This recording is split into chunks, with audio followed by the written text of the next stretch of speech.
மீஞ்சூர் அருகே சட்டவிரோதமாக மண் அள்ளிய 3 டிராக்டர்கள், 1 ஜேசிபி இயந்திரம் பறிமுதல் செய்யப்பட்டன. வண்டல் மண் எடுப்பதாக கூறி ஏரியில் மண் சூறையாடப்பட்டுள்ளன.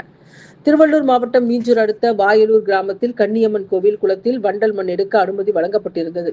இந்த நிலையில் ஏரியிலிருந்து சட்டவிரோதமாக மண் கொள்ளை அடிக்கப்படுவதாக பொன்னேரி வட்டாட்சியர் ஜெய்கர் பிரபுவுக்கு புகார் சென்றது.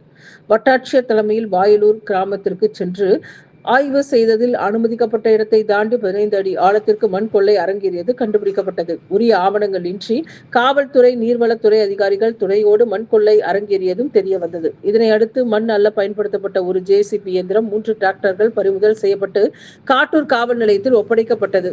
இந்த சம்பவம் தொடர்பாக வழக்கு பதிந்த காட்டூர் காவல்துறையினர் கனிம வள கொள்ளையில் ஈடுபட்ட நபர்கள் குறித்து விசாரணை